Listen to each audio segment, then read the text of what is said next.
A ver, cuando pensamos en un corresponsal de guerra que ha sido secuestrado, lo primero que se nos viene a la mente es el momento de la liberación, ¿verdad?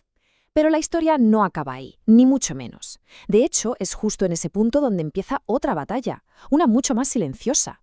Y esa es precisamente la lucha invisible de la que vamos a hablar hoy. 299. Pensemos un momento en esa cifra. No es solo un número, son 299 días, los que el periodista Antonio Pampliega pasó en cautiverio. Estamos hablando de casi 10 meses completamente aislado del mundo que conocía. Y es que, como él mismo dijo, el tiempo dejó de existir. Es difícil hacerse a la idea, ¿verdad? No había días, no había fechas, nada. El tiempo simplemente se borró. Se convirtió en una especie de masa informe de puro encierro, de miedo constante y, por encima de todo, de un silencio que te taladra la cabeza. Un silencio que lo devoraba absolutamente todo.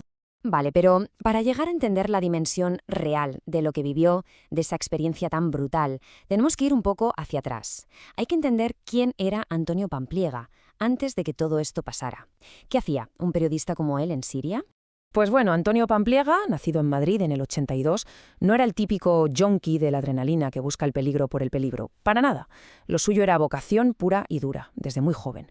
Lo que él buscaba no era el subidón, sino algo mucho más profundo, la responsabilidad de contar la verdad, aunque esa verdad fuera, bueno, increíblemente incómoda. Y es que él lo tuvo claro desde el principio. Su elección fue muy consciente. Las historias se cuentan sobre el terreno, manchándose las botas, en primera persona. Nada de contarlas desde la comodidad y la seguridad de un despacho a miles de kilómetros. No, esa no era su manera de entender el periodismo. Tenía una convicción de hierro, una de esas que te marcan el camino. La información salva vidas. Y punto. Esa creencia fue la que lo llevó a especializarse en zonas de conflicto. Y claro, esa misma convicción lo llevó a Siria, que por aquel entonces era, sin exagerar, uno de los peores sitios del planeta para ser periodista. Y fue precisamente allí, en Siria, en julio de 2015, mientras viajaba por el norte del país, haciendo su trabajo, su misión. Todo se paró, en seco, de la forma más brutal posible. Lo que pasó es que fue capturado, junto a otros 2 compañeros, por un grupo yihadista. Y ahí empezó un periodo de incertidumbre absoluta. Los días se sucedían encerrado en habitaciones minúsculas, casi zulos, y cuando lo movían de un sitio a otro, siempre con los ojos vendados. La oscuridad era total, no solo física, sino también mental. El panorama era desolador. La banda sonora de su día a día era la guerra. Bombardeos, gritos. Pero lo peor no era eso, no era lo que oía. Lo verdaderamente terrible era todo lo que no sabía. La incertidumbre, los rumores que le llegaban sobre ejecuciones, sobre su propio destino. Eso era una auténtica tortura. Y aquí llegamos a la clave de todo el cautiverio. La tortura más grande, la más profunda, no fue física, fue psicológica. Fue ese peso, un peso aplastante, de la incertidumbre total. Esa pregunta constante machacona. ¿Se habrá olvidado el mundo de mí? ¿Voy a seguir vivo mañana? Es algo que cuesta hasta concebir. Claro, mientras todo esto le pasaba a Antonio, allí en Siria, aquí, en España, su familia estaba viviendo su propio secuestro, uno sin barrotes, pero quizá igual de angustioso. Y es que en estos casos, y esto es algo que a veces no se entiende desde fuera, el silencio es fundamental, es una herramienta de supervivencia. Hacer mucho ruido, buscar los titulares, hablar con la prensa, puede ser literalmente una sentencia de muerte para el secuestrado. Así que su familia hizo lo que tenía que hacer, esperar, en un silencio agónico, lleno de angustia. Y así, día tras día, hasta que, después de 299 larguísimos días, en marzo de 2016, llegó la noticia. Fue liberado. Se acabó. El cautiverio, al menos en teoría, había terminado. Salió con vida, que es lo que todos esperaban. La gran noticia. Pero, y este es un pero enorme, volver a casa, volver a la normalidad, fue muchísimo más complicado de lo que nadie, ni él mismo, se podría haber imaginado jamás.